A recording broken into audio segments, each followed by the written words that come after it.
In the northeastern Pacific Ocean, off the coast of Australia, there are several countries made up of hundreds of islands. One of these is the Kingdom of Tonga, consisting of 169 islands and a population of 104,000.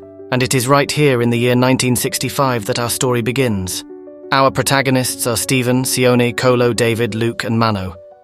All of them were students at a strict Catholic boarding school in Nuku'alofa, the capital of the Kingdom of Tonga. These boys, aged between 16 and 18, had one thing in common. They were tired of the school's rules and longed to escape, craving adventure. So, they came up with the idea to sail about 800 kilometers to the Fiji Islands, and perhaps even further to New Zealand. But none of them had a boat. So, they decided to steal a random fishing boat from the area. They spent very little time preparing for the journey. All they packed in their bags were a small gas stove, 2 bags of bananas and a few coconuts. Forget taking a compass. They didn't even think to bring a map. So, on June 18th, after loading their supplies onto the stolen boat, they set sail from the shore heading toward Fiji.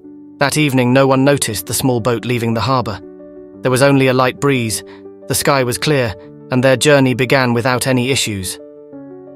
After travelling about 8 kilometres north, they dropped anchor to spend the night, and made a big mistake by falling asleep.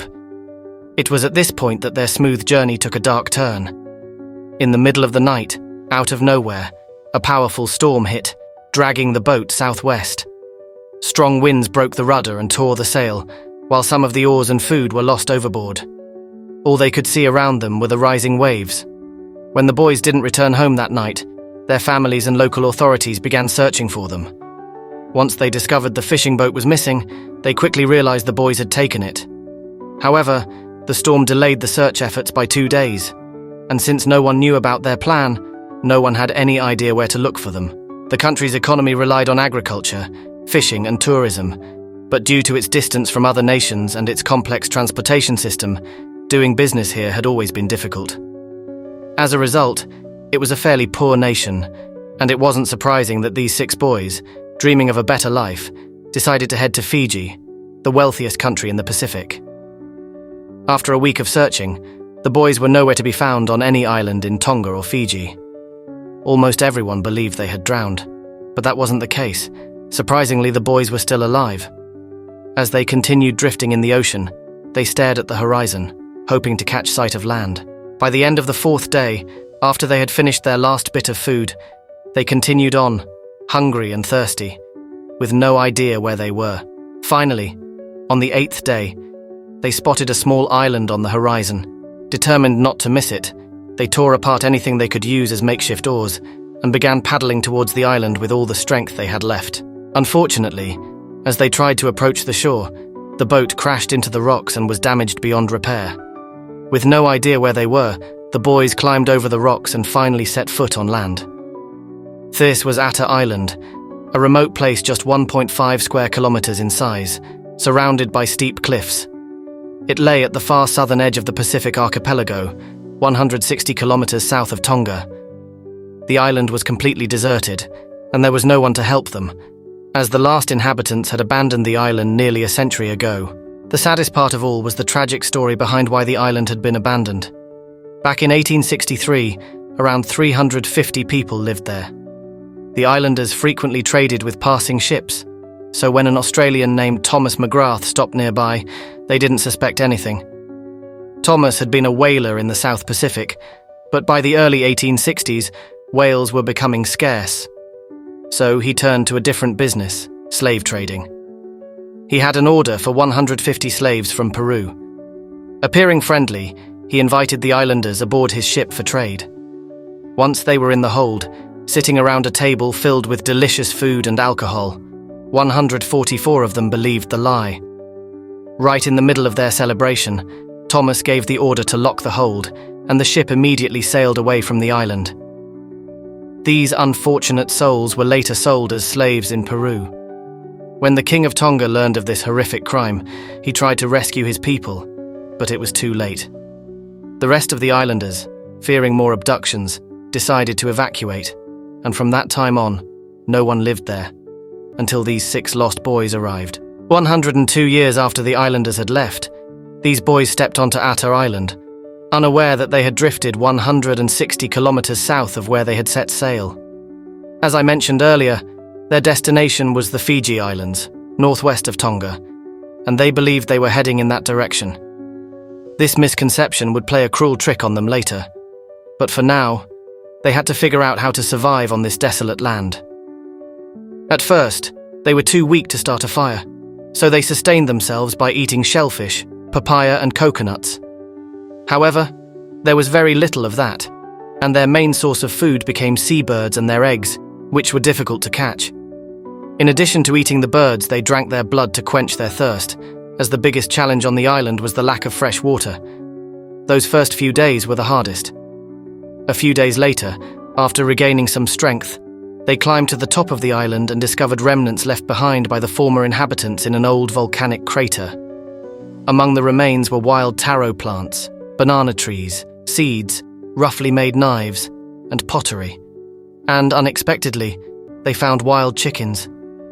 These chickens had been left behind by the islanders when they evacuated and had somehow managed to survive and reproduce on their own. At this point, they realized that yes, people had once lived here and simply abandoned the island.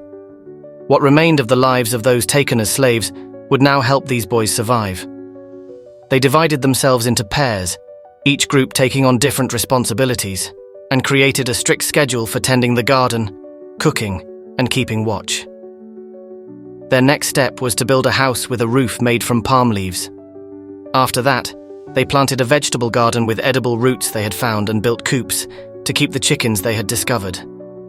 To solve the water problem, they carved large containers from trees and set up a rainwater collection system using gutters. When the clothes they had arrived in quickly became unusable, they had no choice but to walk around naked. Although this was a bit embarrassing at first, they soon got used to it. It took them nearly 3 months to finally start a fire using sticks and friction after many failed attempts. This allowed them to eat cooked food for the first time in 3 months, but the fire wasn't just for cooking or warmth. They kept it burning day and night, hoping that if a rescue team came near the island, the smoke could be used as a signal. Over time, they established a routine and brought some order to their lives. With plenty of free time, they even built a primitive gym and a badminton court to keep up their physical strength. Their creativity was remarkable. Everything was handmade with great determination. They had a common goal and knew that working together was their only hope for survival. You might wonder, in a group of 6, did they never fight? Of course they did. In case of disagreements, the 2 parties would go to opposite ends of the island, sit alone for a few hours to clear their heads, and then return to calmly discuss the issue. This way, they always found a compromise that worked for everyone. But most of the time, they got along well, singing songs in the evenings accompanied by a guitar they made from wood, nails and wires taken from the boat. Every day, they started and ended their day with songs and prayers. They may not have always agreed on everything, but they knew they had to come together, work as a team, and do whatever it took to survive. One day, one of them fell off a cliff while trying to catch a bird and broke his leg. The others immediately climbed down after him and helped him back up. They splintered his leg with a piece of wood and wrapped it with leaves. While he healed, his friends shared his tasks among themselves, and eventually his leg healed completely, leaving only a small scar where the break had been. After 6 months on the island, no one had come, and no one had left. They had almost completely lost hope of returning home. So, did they ever try to leave? Yes, but only once. Their only attempt to escape was building a raft from logs tied together with vines. They set out from the southern side of the island and made it a few hundred meters before the raft broke apart in the waves, forcing them to return. In hindsight, this turned out to be a stroke of luck. Believing they were further north than they actually were, they had decided to head south. If their plan had worked, they would have found themselves in the open ocean, with nothing ahead but Antarctica. After 15 months, on September 11, 1966, something incredible happened. An Australian fisherman named Peter Warner, captain of a fishing boat, was searching for fishing grounds near the island, which he knew had been abandoned for nearly a century. While scanning the area, he noticed burnt patches of grass on the cliffs. Then, suddenly, he heard a shout. At first, he thought it was the sound of seabirds. But as he got closer and looked through his binoculars, he saw a group of naked people. Approaching cautiously, he then noticed one of them swimming toward his boat. Then, 5 more boys jumped off the cliff into the water and began swimming toward the boat. At the time, it wasn't uncommon for dangerous criminals to be abandoned on remote islands, so Peter wasn't too eager to let them on board. However, his sense of compassion and curiosity won out, and he eventually helped them onto the boat. One of the boys, speaking in English, explained that they had escaped from school, had a boat accident, and had been stranded there for over a year. At first, Peter was skeptical of their story. To verify if they were telling the truth, he radioed the Coast Guard in the capital, Nuku'alofa, and gave them the boys' names. After a tense 20-minute wait, a tearful voice on the other end of the radio confirmed that these were the very boys who had long been presumed dead. Peter took them all home, where they were joyfully reunited with their families, who had been waiting for them on the shore. Surviving and making it back home was nothing short of a miracle, but that miracle was soon overshadowed by their arrest for stealing the boat. The man whose boat they had taken 15 months earlier had filed a complaint, and all of them were thrown in jail. Believing that their story of survival was perfect material for a Hollywood film, Peter went to see the boat owner. He paid him £150 and negotiated the boys' release on the condition that they would collaborate on the film project. The story of 6 boys stranded on an island became something people would talk about for years. Interestingly, when doctors examined them, they were amazed at how healthy the boys were, especially at how perfectly the leg of the boy who had broken it had healed. Peter was hailed as a national hero, and shortly afterward, he commissioned a new boat, naming it Arta. The boys returned to the island on this new ship to film a documentary about their survival. Later, Peter offered them a chance to see the world beyond Tonga, hiring all of them as crew members on his ship. This story shows that, despite some small disagreements, they were able to rely on each other, live together harmoniously, find water, build shelter, and divide tasks fairly. In a situation that could easily bring out the worst in human nature, these boys' story is a remarkable tale of resilience, empathy, and human kindness. Not only did they survive, but they thrived and grew, maintaining their humanity throughout. Unlike many survival stories we've heard, filled with violence and tragedy, this one proves that not all such situations end in chaos and murder. So, let me ask you something a bit classic, considering our theme of being stranded on an island. If you were stranded on an island, what 3 things would you want to have with you? Share your thoughts in the comments.